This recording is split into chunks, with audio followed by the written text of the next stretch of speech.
الحمد لله نحمده ونستعينه ونستغفره ونعوذ بالله من شرور أنفسنا ومن سيئات أعمالنا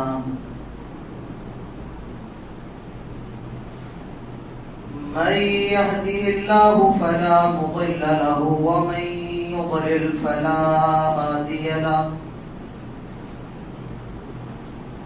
وأشهد أن لا إله إلا الله وحده لا شريك له وأشهد أن محمدا عبده ورسوله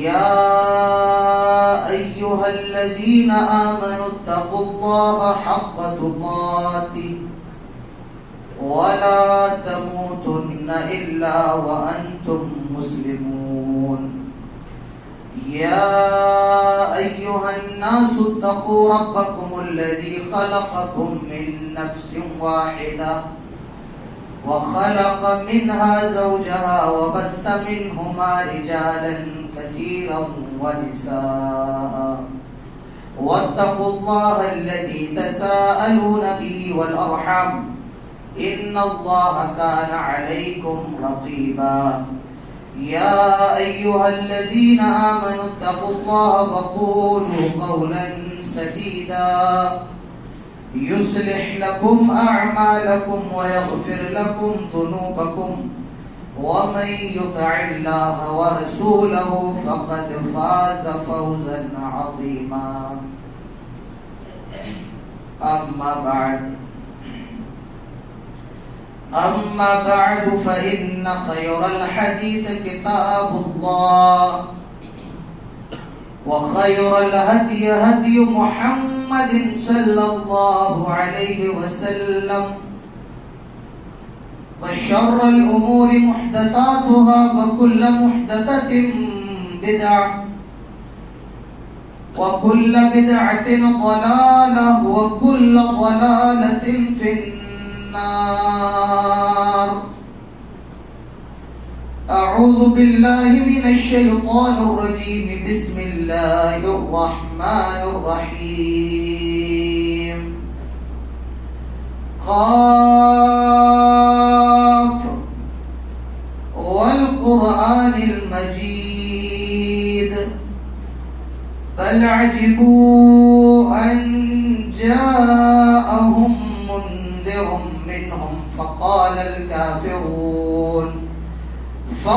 الكافرون هذا شيء عجيب أئذا متنا وكنا ترابا ذلك رجع بعيد بارك الله لنا ولكم في القرآن الحكيم وقال الله تعالى في موضع آخر أعوذ بالله من الشيطان الرجيم بسم الله الرحمن الرحيم لا تحرك به لسانك لتعجل به إن علينا جمعه وقرآنه فإذا قرأناه فاتبع قرآنه ثم إن علينا بيانه رب اشرح لي صدري ويسر لي أمري واحلل عقدة من لساني يفقه قولي رب زدني علما اللهم رب زدني علما آمين. قابل عزت حاضرین جمعہ، بزرگوں، نوجوان دوستوں، پردہ نشین پیاری ماؤں اور بہنوں اور پیارے بچوں، سب سے پہلے ہر قسم کی تعریف و توصیف، کبریائی اور بڑائی، عزت و بزرگی صرف اور صرف اللہ جل جلالہ و عم نوالہ کے لیے ہے، جس نے ہم سب کو انسان بنایا ہے، اور انسان بنانے کے بعد سب سے بڑا احسان یہ کیا کہ ہم سب کو مسلمان بنایا ہے۔ بعدہ قیامت کی صبح تک لاکھوں کروڑوں درود و سلام نازل ہو تمام نبیوں پر، تمام رسولوں پر، اور بالخصوص ہمارے اور آپ کے محبوب نبی، آخری نبی، رحمت للعالمین، شفیع المومنین، سید الاولین والآخرین، امام المرسلین، جناب محمد رسول اللہ صلی اللہ علیہ وسلم پر اللہم صل وسلم وبارک علیہ۔ آج کے خطبے کے اندر جس موضوع کا انتخاب کیا گیا ہے وہ موضوع اس کائنات کی سب سے مقدس کتاب ہے، اور وہ کتاب کون سی ہے؟ وہ کتاب قرآن مجید ہے، جو اسی مہینے کے اندر یعنی رمضان کے مہینے کے اندر نازل ہوئی ہے۔ دنیا کے اندر اللہ تعالیٰ نے بہت سی کتابوں کو نازل فرمایا، آسمانی کتابوں کو بھیجا۔ تورات حضرت موسیٰ علیہ السلام پر نازل ہوئی، اللہ تعالیٰ نے نازل کی۔ زبور حضرت داؤد علیہ السلام پر نازل ہوئی، اللہ تعالیٰ نے نازل کی۔ انجیل حضرت عیسیٰ علیہ السلام پر نازل ہوئی، اللہ تعالیٰ نے نازل کی۔ لیکن ان ساری آسمانی کتابوں کی حفاظت کی ذمہ داری اللہ تعالیٰ نے نہیں دی۔ لیکن قرآن ایک ایسی کتاب ہے جس کی حفاظت کی اور جس کی سیکیورٹی کی، جس کی سرکشا کی گارنٹی خود اللہ تعالیٰ نے دی۔ قرآن اٹھائیے، اللہ تعالیٰ فرماتا ہے اِنَّا نَحْنُ نَزَّلْنَا الذِّكْرَ وَإِنَّا لَهُ لَحَافِظُونَ۔ اس قرآن کو ہم نے نازل کیا ہے اور اس کی حفاظت کی ذمہ داری، اس کی سیکیورٹی کی ذمہ داری بھی ہم لیتے ہیں۔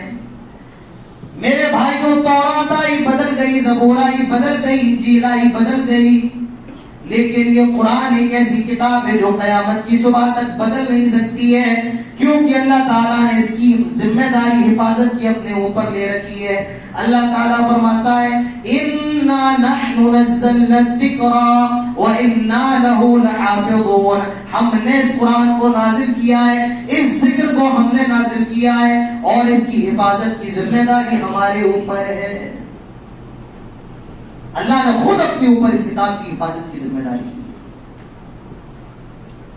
سورہ قیامہ اٹھائیے، اللہ تعالیٰ فرماتا ہے لا تحرک به لسانك لتعجل به ان علينا جمعه وقرآنه فإذا قرأناه فاتبع قرآنه ثم ان علينا بيانه۔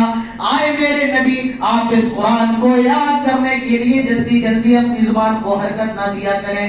جب قرآن نازل ہوتا تو اللہ کے رسول قرآن کو یاد کرنے کے لیے جلدی جلدی اپنی زبان کو حرکت دیا کرتے تھے، اپنی زبان کو ہلایا کرتے تھے تاکہ جلدی سے قرآن یاد کر لیں اور قرآن یاد ہو جائے۔ اللہ تعالیٰ فرماتا ہے آئے ہمارے حبیب، آپ جلدی جلدی زبان کو ہلایا نہ کریں، آپ جلدی جلدی زبان کو حرکت نہ دیا کریں۔ ان علینا جمعہ وقرآنہ، اس قرآن کے یاد کروانے کی ذمہ داری ہمارے اوپر ہے۔ آپ جلدی جلدی زبان کو نہ ہلائیں، اس کی جمع کروانے کی ذمہ داری ہمارے اوپر ہے۔ جب قرآن پیارے رسول جناب محمد رسول اللہ صلی اللہ تعالی علیہ وسلم پر نازل ہوتا تو اللہ کے نبی قرآن کو یاد کیا کرتے تھے، اور جو پڑھے لکھے صحابہ اکرام تھے وہ قرآن کو لکھ لیا کرتے تھے، درختوں پر لکھ لیتے تھے، چمڑوں پر لکھ لیتے تھے، پتھروں پر لکھ لیتے تھے، قرآن لکھ لیا کرتے تھے۔ یہ قرآن اللہ کے رسول کے وقت میں ایسا ہی تھا، اللہ کے رسول کو یاد تھا، صحابہ نے لکھا ہوا تھا چمڑوں کے اوپر، درختوں کے اوپر، پتوں کے اوپر، خوشوں کے اوپر۔ جب اللہ کے رسول کا انتقال ہو گیا، حضرت ابو بکر صدیق رضی اللہ عنہ کی خلافت کا دور آیا تو حضرت ابو بکر نے ایک کمیٹی بنائی، ایک لجنہ بنایا، اور اس کے سربراہ حضرت زید بن ثابت کو مقرر کیا، اور جو قرآن ادھر ادھر بکھرا پڑا تھا، حافظ قرآن بھی موجود تھے اس وقت، اور جو قرآن بکھرا ہوا تھا چمڑوں پر، درختوں پر، پتوں پر، وہ سارے قرآن کو جمع کیا گیا اور ایک صحیفے کی اور ایک کتاب کی شکل دی گئی۔ اس کے بعد عہد عثمانی میں حضرت عثمان کے وقت میں قرآن کے 7 نسخے بنوائے گئے، اور آج بھی ایک نسخہ 7 نسخوں میں سے 2 نسخے آج بھی دنیا کے اندر ہے. ایک نسخہ ترکی کی دارالحکومت استنبول کے میوزیم میں ہے اور ایک نسخہ ازبکستان کی راجدھانی تاشقند کی میوزیم کے اندر موجود ہے. اگر کوئی دیکھ لے تو گویا کہ وہ حضرت عثمان کے وقت تک قرآن دیکھ کر کے آ گیا. تو اللہ فرماتا ہے اس قرآن کو جمع کرنے کی ذمہ داری ہمارے اوپر ہے. جمع کرنے کے 2 طریقے ہوتے ہیں. کسی کتاب کو جب جمع کیا جاتا ہے محفوظ ہوتی ہے 2 طریقوں سے, جمع بالصدر اور جمع بالقرطاس. سینوں کے اندر جمع ہونا اور کاغذوں پر جمع ہونا. اللہ نے اس کتاب کو حافظ قرآن کی سینوں میں بھی جمع فرمایا ہے اور کاغذوں میں بھی یہ قرآن آج بھی جمع ہے. تو اللہ تعالیٰ فرماتا ہے آئے میرے نبی آپ جلدی جلدی اپنی زبان کو حرکت نہ دیں. ان علینا جمعہ وقرآنا, اور جمع مطلق استعمال ہوا ہے یعنی اس قرآن کے جمع کرنے کی ذمہ داری ہمارے اوپر ہے. اور صرف جمع کرنے کی ذمہ داری نہیں, فَإِذَا قَرَأْنَاهُ فَاتَّبِعْ قُرْآنَا, آئے نبی اس قرآن کے پڑھوانے کی بھی ذمہ داری ہمارے اوپر ہے. میرے بھائیو جتنی زیادہ ہی کتاب دنیا کے اندر پڑھی جاتی ہے, جتنی زیادہ اس قرآن کی تلاوت ہوتی ہے, پوری دنیا کے اندر کسی اور کتاب کی تلاوت نہیں ہوتی ہے. کوئی بھی نماز ایسی نہیں جس میں قرآن نہ پڑھا جاتا ہو. اللہ تعالیٰ فرماتا ہے اس قرآن کے پڑھوانے کی ذمہ داری بھی ہمارے اوپر ہے. اللہ نے پڑھوانے کی ذمہ داری بھی اپنے اوپر لی ہے. نماز میں بھی پڑھ رہے ہیں, تراویح میں بھی پڑھ رہے ہیں, ایسی گھروں کے اندر پڑھ رہے ہیں. یہ قرآن ہے جو دنیا کے اندر سب سے زیادہ پڑھا جاتا ہے. یہ قرآن ایک ایسی کتاب ہے جو دنیا کے اندر سب سے زیادہ چھاپی جاتی ہے. اور یہی ایک ایسی کتاب ہے جتنی آپ کو چاہیے, اگر آپ کے پاس پیسے نہیں ہیں تو فری میں بھی آپ کو تھوک کے بھاؤ مل جائے گی. ایک ایسی کتاب ہے. اے نبی ہمارے اوپر اس کی جمع کروانے کی ذمہ داری, پڑھوانے کی ذمہ داری ہمارے اوپر. اور ثم ان علینا بیانا, اور اس کو بیان کرنے کی, اس کی تفسیر کی ذمہ داری بھی ہمارے اوپر ہے. تو اللہ نے اس کتاب کی ذمہ داری لی ہے کہ اس کی حفاظت کی بھی ذمہ داری لی ہے کہ قیامت کی صبح تک یہ قرآن نہیں بدل سکتا ہے, اور اس کی جمع کرنے کی بھی ذمہ داری لی ہے.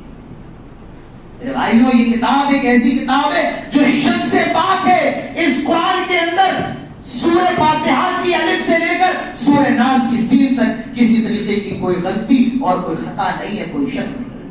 اللہ تعالیٰ فرماتا ہے ذالک الکتاب لا ریب فیہ, یہ وہ کتاب ہے جس کے اندر کسی طریقے کی شک و شبہ کی گنجائش نہیں ہے. دنیا کے اندر جتنی کتابیں لکھی جاتی ہیں, اور کتاب لکھنے والے جب کتاب لکھتے ہیں تو اس کے شروع میں یہ ضرور لکھتے ہیں کہ ہو سکتا ہے اس کتاب میں مجھ سے غلطی ہو گئی ہو سکتا ہے کسی طریقے کی خطا ہو گئی ہو, میں بھی انسان ہوں. لیکن یہ کتاب ایسی ہے جس کی شروع میں کہا جا رہا ہے ذالک الکتاب لا ریب فیہ, اس کتاب کے اندر ذرہ برابر کی شک نہیں ہے, کوئی نقص نہیں ہے, کوئی خطا نہیں ہے. خطا سے مبرہ ہے, نقص سے پاک ہے. اس کتاب کے اندر کسی طریقے کی شک کی گنجائش نہیں ہے. اس کے اندر جو واقعات ہیں, اس کے اندر جو احکامات ہیں, اس کے اندر جو چیزیں ہیں وہ ساری من جانب اللہ ہے اور ساری کی ساری صحیح ہے. تو اس کتاب کے اندر کوئی شک و شبہ کی گنجائش نہیں. جب یہ قرآن اللہ کے رسول کے اوپر نازل ہوتا اور اللہ کے نبی جب یہ قرآن پڑھتے کفار کے سامنے, جو کفار نبی کو گالی دیتے, نبی کو برا بھلا کہتے, لیکن جب قرآن کی تلاوت ہوتی تو وہ قرآن کو سنتے. آج بھی قرآن کے اندر ایک ایسی چاشنی ہے میرے بھائیوں, کسی کو پڑھنا نہ آتا ہو قرآن, لیکن جب وہ سنتا ہے تو اس کے دل میں تسلی ملتی ہے. غیر مسلم کہتے ہیں کہ تمہارے قرآن میں کیا, یہ تو ہمارے سمجھ میں نہیں آتا ہے, لیکن جب تمہارا قرآن سنتے ہیں تو بہت تسلی ملتی ہے, سکون ملتا ہے. یہ قرآن کے اندر ایک ایسی چاشنی اور ایک ایسی مٹھاس, ایک ایسا اثر ہے. اللہ کے نبی جب قرآن پڑھتے تو کفار مکہ یہ قرآن سنتے, اور کل غالباً تفسیر میں بات آئی تھی کہ اللہ کے رسول سورہ نجم کی آیت پر پہنچتے ہیں تو کفار مکہ آٹومیٹک سجدے میں گر جاتے ہیں. تو یہ قرآن کا ایک ایسا اثر تھا. جب مکے کے سرداروں نے دیکھا کہ اس قرآن کا اثر ہو رہا ہے تو انہوں نے ایک آدمی کا انتخاب کیا جس کا نام نضر بن حارث تھا, اور وہ لوگوں کے سامنے سہراب کے, فارس کے اور روم کے بادشاہ کے قصے سنانے لگا. تو لوگ قرآن سننے کے بجائے اس کے قصوں کی طرف متوجہ ہو گئے. تب اللہ کے رسول نے کہا تھا یا ربی ان قوم اتخذوا هذا القرآن مہجورا, اے میرے پروردگار میری قوم نے قرآن کو چھوڑ دیا. جب یہ قرآن نازل ہوا لوگوں نے کہا یہ شاعری ہے، یہ جادو ہے، یہ محمد کا کلام ہے۔ اللہ تعالیٰ نے سارے لوگوں کو چیلنج دیا، اگر تم یہ کہتے ہو کہ یہ شاعری ہے، یہ محمد کا کلام ہے، تو ایسا کرو، قُلْ لَئِنِ اجْتَمَعَتِ الْإِنسُ وَالْجِنُّ عَلَىٰ أَن يَأْتُوا بِمِثْلِ هَٰذَا الْقُرْآنِ لَا يَأْتُونَ بِمِثْلِهِ وَلَوْ كَانَ بَعْضُهُمْ لِبَعْضٍ ظَهِيرًا۔ آئے نبی آپ ان لوگوں سے کہتے جو یہ کہتے ہیں کہ یہ قرآن جو ہے جادو ہے یا محمد کا کلام ہے، آئے نبی آپ ان لوگوں سے کہتے ہیں لَئِنِ اجْتَمَعَتِ الْإِنسُ وَالْجِنُّ، ایسا کرو تم سارے انسانوں کو جمع کر لو، سارے جناتوں کو جمع کر لو، اور جیسا ایک قرآن لے کر کے آ جاؤ، تم سارے جمع ہو جاؤ اور اس جیسی کتاب لے کر کے آ جاؤ۔ قُلْ لَئِنِ اجْتَمَعَتِ الْإِنسُ وَالْجِنُّ عَلَىٰ أَن يَأْتُوا بِمِثْلِ هَٰذَا الْقُرْآنِ، اس جیسے قرآن لے کر کے آ جاؤ۔ کوئی جواب نہیں۔ جو اس قرآن پر الزام لگاتے ہیں کہ یہ جادو ہے اور یہ سحر ہے اور یہ محمد کا کلام ہے، وہ سارے کے سارے لوگ خاموش ہیں۔ قرآن ایک قرآن لانے پر قادر نہیں ہے۔ اللہ تعالیٰ خود فرماتا ہے لا یأتون بمثلی، ہرگز نہیں یہ قرآن بھی نہیں لا سکتے ہیں۔ وَلَوْ كَانَ بَعْضُهُمْ لِبَعْضٍ ظَهِيرًا، یہ کہ دوسرے کے مددگار ہی کیوں نہ بن جائے، لیکن قرآن نہیں لا سکتے۔ چیلنج دی اور کسی نے چیلنج قبول نہیں کیا۔ اللہ نے کہا ٹھیک ہے، ہم چیلنج کو تھوڑا اور چھوٹا کر دیتے ہیں۔ اگر یہ قرآن لانا تمہارے لیے بہت بڑا چیلنج ہے اور تم یہ کہتے ہو کہ یہ محمد کا کلام ہے، تو ایسا کرو ہم چیلنج کو تھوڑا مختصر کر دیتے ہیں، چھوٹا کر دیتے ہیں، اور چیلنج چھوٹا ہو گیا۔ دیکھو کیا چیلنج فرمایا، قُلْ فَأْتُوا بِعَشْرِ سُوَرٍ مِثْلِهِ مُفْتَرَيَاتٍ، ایسا کرو قرآن کے اندر جو صورتیں ہیں ہم سب کو یاد ہے، نَاطَيْنَاكَ الْكَوْثَرَ وَالْعَصْرِ إِذَا جَاءَ نَصْرُ اللَّهِ وَالْفَتْحُ قُلْ هُوَ اللَّهُ أَحَدٌ۔ اللہ تعالیٰ فرماتا ہے پورا قرآن اگر تمہارے لیے مشکل ہے، ایسا کرو قرآن کے اندر جو صورتیں ہیں ان جیسی 10 صورتیں ہی لے کر کے آ جاؤ، ان جیسی 10 صورتیں ہی بنا کر کے لے آؤ، 10 صورتیں لے کر کے آ جاؤ۔ کہاں پورا قرآن کہا جا رہا ہے، نہیں لا پائے، طاقت نہیں ہے۔ اللہ نے کہا اچھا اتنے کمزور ہو، ٹھیک ہے 10 صورتیں لے کر کے آ جاؤ۔ 10 صورتوں کا بھی چیلنج قبول نہیں کیا۔ اللہ نے کہا یہ بھی اگر مشکل ہے تو ہم چیلنج کو اور چھوٹا کر دیتے ہیں، اور چھوٹا کر دیا کیا، وَإِن كُنتُمْ فِي رَيْبٍ مِّمَّا نَزَّلْنَا عَلَىٰ عَبْدِنَا فَأْتُوا بِسُورَةٍ مِّن مِّثْلِهِ وَادْعُوا شُهَدَاءَكُم مِّن دُونِ اللَّهِ إِن كُنتُمْ صَادِقِينَ۔ ایسا کرو یہ قرآن تمہارے لیے مشکل ہے، 10 صورتیں بھی تمہارے لیے مشکل ہیں، قرآن کے جیسی ایک صورت ہی لے کر کے آ جاؤ، اور ایسا کرو تم جتنے لوگوں کو پکارتے ہو ان سارے لوگوں کو جمع کر لو، اور یہ سارے کے سارے لوگ مل کر کے بھی اس جیسا ہی قرآن لے کر کے آ جائیں۔ میرے بھائی اللہ تعالیٰ کا یہ چیلنج بھی قبول نہیں کر پائے، یہ قرآن نہیں لا پائے، 10 صورتیں نہیں بنا پائے۔ اللہ نے کہا ایک صورت اِنَّا أَعْطَيْنَاكَ الْكَوْثَرَ 3 آیتوں کی صورت ہے، اس جیسی صورت بنا کر کے لے آؤ۔ یہ چیلنج بھی قبول نہیں کر پائے۔ اللہ نے چیلنج کو اور چھوٹا کر دیا، ارے بھائی اب تو بنا لاؤ، اگر یہ کلام انسان کا ہے تم بھی تو انسان ہو، ایسا کرو فَلْيَأْتُوا بِحَدِيثٍ مِّثْلِهِ، اس قرآن کے جملے کی طرح ایک جملہ ہی بنا لاؤ، ایک سینٹینس ہی بنا کر کے لے آؤ، ایک جملہ بنا لاؤ۔ جو قرآن مشکل ہے 10 صورتیں اور ایک صورت بھی مشکل ہے، ایسا کرو ایک جملہ بنا کر کے لے آؤ۔ ایک جملہ بنانے کی بھی طاقت ان کے اندر نہیں۔ میرے بھائیوں یہ قرآن ہے، یہ دنیا کی سب سے عظیم کتاب ہے، اور اس کتاب کے اندر کسی بھی طریقے کی شک و شبہ کی کوئی گنجائش نہیں، اور دنیا کے اندر جتنی کتابیں ہیں کوئی کتاب جواب نہیں دیتی ہے سوالوں کا، لیکن قرآن ایک ایسی کتاب ہے جو سارے سوالوں کا جواب دیتی ہے۔ آپ تورات سے سوال کریے، آپ انجیل سے سوال کریے کب نازل ہوئی، کب آئی، تورات جواب نہیں دے گی، انجیل جواب نہیں دے گی، کس مہینے میں نازل ہوئی جواب نہیں دے گی، لیکن قرآن یہ سارے سوالوں کا جواب دیتا ہے۔ آپ قرآن سے سوال کریں قرآن کس کی طرف سے نازل ہوا، قرآن جواب دیتا ہے وَإِنَّهُ لَتَنزِيلُ رَبِّ الْعَالَمِينَ، یہ قرآن وہ کتاب ہے جو رب العالمین کی طرف سے نازل ہوا، پروردگار کی طرف سے نازل ہوا؟ اللہ تعالیٰ کی طرف سے نازل ہوا. کس کے ذریعے نازل ہوا؟ نزل بہ الروح الامین، یہ جبرائیل کے ذریعے نازل ہوا، یہ سب سے مقدس فرشتے کے ذریعے نازل ہوا. اور کس پر نازل ہوا؟ علی قلبک لتکون من المنذرین، جناب محمد رسول اللہ صلی اللہ تعالی علیہ وسلم کے پاک دل پر نازل ہوا. کس زبان میں نازل ہوا؟ انگلش میں نازل ہوا، سنسکرت میں نازل ہوا. فرمایا بلسان عربی مبین، اور یہ عربی زبان کے اندر نازل ہوا. یہ کس مہینے میں نازل ہوا؟ رجب میں نازل ہوا، شعبان میں نازل ہوا، محرم میں نازل ہوا. فرمایا شہر رمضان الذی انزل فیہ القرآن، یہ رمضان کے مہینے میں نازل ہوا. کب نازل ہوا؟ کس رات میں نازل ہوا؟ فرمایا انا انزلناہ فی لیلۃ القدر، اور یہ شب قدر کی رات میں نازل ہی ہوا، یہ لیلۃ القدر کے اندر نازل ہوا. قرآن سارے سوالوں کا جواب دے رہا ہے. کس کی طرف سے نازل ہوا، کب نازل ہوا، کیسے نازل ہوا، کس پر نازل ہوا، کس رات میں نازل ہوا، اور کس مہینے میں نازل ہوا، قرآن نے سب بتا دیا. لہٰذا اس قرآن کے اندر کسی بھی طریقے کی شک و شبہ کی کوئی گنجائش نہیں ہے. میرے بھائیو، یہ قرآن کا معجزہ ہے. دنیا کے اندر کوئی کتاب اتنی عظیم نہیں ہے جتنی عظیم یہ کتاب ہے. دنیا کے اندر کسی کتاب کو اتنا نہیں پڑھا جاتا ہے جتنا زیادہ اس قرآن کو پڑھا جاتا ہے. اور یہ قرآن ایک ایسی کتاب ہے جتنا آدمی اس کو پڑھتا ہے کبھی آدمی بور نہیں ہوتا ہے، کبھی آدمی بور نہیں ہوتا ہے. آپ اگر ایک کتاب پڑھیں گے دوسری کتاب نہیں پڑھیں گے، کیونکہ آدمی بور ہو جاتا ہے. ایک چیز بار بار سن کر کے میں یہ خطبہ آج آپ کے سامنے دے رہا ہوں اور اگلے جمعے میں بھی یہی خطبہ دوں. آپ کہیں گے مولانا خطبہ تو ٹھیک ہے سن لیا، لیکن وہی خطبہ کچھ الگ دینا چاہیے تھا. آدمی ایک چیز دوبارہ نہیں سننا چاہتا، بور ہو جاتا ہے. لیکن قرآن ایک ایسی کتاب ہے جو آدمی ہر نماز میں پڑھتا ہے، ہر رکعت میں پڑھتا ہے، لیکن کبھی آدمی بور نہیں ہوتا. یہ قرآن کا اعجاز ہے، یہ قرآن کا معجزہ ہے، یہ قرآن کی خوبصورتی ہے کہ قرآن کبھی بھی اپنے پڑھنے والے کو سے بور نہیں ہو، اور جتنا پڑھتا ہے اتنا زیادہ مزہ آتا ہے. تو میرے بھائیوں، یہ قرآن اس کائنات کی سب سے عظیم کتاب ہے.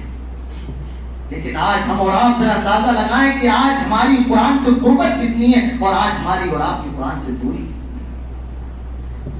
مہینے گزر جاتے ہیں، سال گزر جاتے ہیں میرے بھائیوں، لیکن کوئی قرآن پڑھنے کے لیے تیار نہیں ہوتا ہے. ہمارے گھروں میں قرآن موجود تو رہتا ہے، لیکن وہ اتنی اوپر والی الماری میں رکھا رہتا ہے کہ ہمارے گھر کے بچوں کے ہاتھ بھی نہ پہنچ پائے. یہ آج ہمارا اور آپ کا قرآن کے ساتھ سلوک ہے. قرآن سے جڑ جائیے، قرآن پڑھیے. ہمارے مردوں کو سال بھر قرآن پڑھنے کی توفیق نہیں ہوتی ہے، لیکن خواتین کے اندر یہ عادت بڑی اچھی ہے، وہ کم سے کم رمضان میں قرآن کی تلاوت کر لیتی ہیں، ایک قرآن مکمل کر لیتی ہیں. لیکن بہت سے مرد ایسے ہیں کہ رمضان کے مہینے میں بھی انہیں قرآن کی تلاوت کرنے کی توفیق نصیب نہیں ہوتی ہے. میرے بھائیوں، یہ قرآن اللہ کے نبی فرماتے ہیں کل قیامت کے دن حافظ قرآن سے کہا جائے گا اقرأ ورتقی ورتل کما کنت ترتل فی الدنیا. آئے حافظ قرآن، ایسا کر قرآن پڑھتا جا اور جنت کی منزلوں پر چڑھتا جا، جنت کے درجوں پر چڑھتا جا. تیری منزل وہی ہوگی جہاں تو اپنی آخری آیت پر پہنچ جائے. اللہ کے نبی فرماتے ہیں خیرکم من تعلم القرآن وعلمہ، تم میں سب سے بہتر وہ آدمی ہے جو قرآن کا علم رکھتا ہو اور لوگوں کو قرآن کا علم دیتا ہو. میرے بھائیوں، ایک مولوی ایک حافظ قرآن آپ کی نظر میں قریب تو ہو سکتا ہے، لیکن نبی اکرم جناب محمد رسول اللہ صلی اللہ علیہ وسلم کی حدیث کی روشنی میں جو آدمی قرآن کا حافظ ہو اور لوگوں کو قرآن بتاتا ہو، قرآن کی تعلیم دیتا ہو، وہ دنیا کا سب سے بہترین آدمی ہے. تو میرے بھائیوں، قرآن کے خصوصیات پر غور کیجیے، قرآن کے معجزات پر غور کیجیے. میرے بھائیوں، قرآن ایک ایسی کتاب ہے جو عربی زبان کے اندر نازل ہوئی ہے. اللہ تعالیٰ نے اس زبان کو نازل کرنے کے لیے عربی زبان کا، اللہ نے اس قرآن کو نازل کرنے کے لیے عربی زبان کا انتخاب فرمایا ہے. اور آپ کو میں بتاؤں، آپ حیران ہو جائیں گے. آپ لوگوں کو پتا ہے کہ عربی زبان دنیا کی کتنے ملکوں کی سرکاری زبان ہے؟ عربی زبان دنیا کے کتنے ملکوں کی آفیشیل لینگویج ہے، سرکاری زبان ہے؟ 20 ملکوں کی یہ سرکاری زبان ہے. یعنی جب تک یہ 20 ملک ختم نہیں ہوں گے تب تک عربی زبان ختم ہونے والی نہیں ہے. یہ 20 ملکوں کی سرکاری زبان ہے. اور جن ملکوں کی یہ سرکاری زبان نہیں ہے وہاں عربی بولنے والے آپ کو بہت مل جائیں گے. ہندوستان کی زبان سرکاری عربی نہیں ہے، لیکن یہاں عربی بولنے والے والے آپ کو سب سے زیادہ ملیں گے میرے بھائیوں. دنیا میں جہاں جانا ہے چلے جاؤ, آپ کو عربی بولنے والے ہر جگہ بڑے آرام سے مل جائیں گے. ہر زبان کی ایک لمٹ ہوتی ہے, ہر زبان کی ایک مدت ہوتی ہے. کوئی زبان 100 سال تک رہتی ہے, کوئی زبان 200 سال تک رہتی ہے, کوئی زبان 500 سال تک رہتی ہے. آپ دیکھیے سنسکرت بہت پرانی زبان ہے, لیکن آج سنسکرت کے بولنے والے اور اس کو سمجھنے والے آپ کو بالکل ایسے ملیں گے جیسے آٹے کے اندر نمک ہوتا ہے. آٹے کے اندر نمک ہوتا ہے, اس کو سمجھنے والے ختم, اس کو بولنے والے ختم. اردو زبان یہ ابھی 100 سال پرانی زبان ہے. فارسی زبان ہمارے ہندوستان کی سرکاری زبان کی قدم, نہ کوئی بول پا رہا ہے نہ کوئی سمجھ پا رہا ہے. لیکن عربی زبان ایک ایسی زبان ہے آج سے 1400 سال پہلے جیسی تھی 1400 سال کے بعد بھی ویسی ہے. ہر زبان کے اندر چینجنگ ہوتی ہے, ہر زبان کے قاعدے بدلتے رہتے ہیں. انگلش ہم سب جانتے ہیں بہت زیادہ بولی جاتی ہے, لیکن آج سے 50 سال پہلے کی جو انگلش تھی آج کی انگلش الگ ہے. ہر زبان کے قاعدے بدلتے ہیں, اصول بدلتے ہیں, لیکن عربی زبان ایک ایسی زبان ہے جس کا جو قاعدہ آج سے 1400 سال پہلے تھا 1400 سال کے بعد بھی ویسا ہے. عربی زبان میں آسمان کو آج سے 1400 سال پہلے سما کہا جاتا تھا, آج بھی سما کہا جاتا ہے. قیامت کی صبح تک سما کہا جائے گا. اور سورج کو شمس کہا جاتا تھا 1400 سال پہلے بھی کہا جاتا تھا, آج بھی کہا جاتا ہے. قیامت کی صبح تک کہا جائے گا. چاند کو قمر کہا جاتا تھا, آج بھی کہا جاتا ہے, اور قیامت کی صبح تک کہا جائے گا. عربی زبان ایک ایسی زبان ہے میرے بھائیوں جو کبھی بدلنے والی زبان نہیں. اور عربی زبان ایک ایسی زبان ہے جو کبھی کسی کے الفاظ کو اپنے اندر لیتی نہیں ہے, بلکہ ہر زبان کو اپنے الفاظ دیتی ہے. ہم اور آپ اردو کے کتنے ایسے الفاظ ہیں اردو کے اندر جو عربی کی استعمال کرتے ہیں.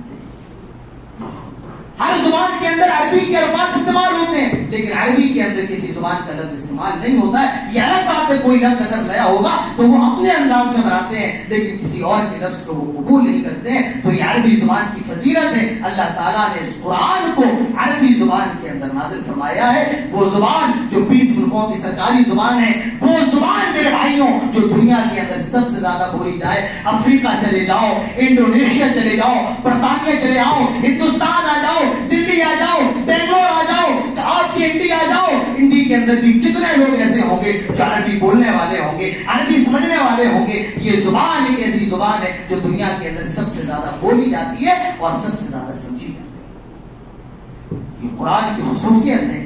بلسان عربی مبین, اللہ رب العالمین نے اس قرآن کو عربی زبان کے اندر نازل فرمایا ہے.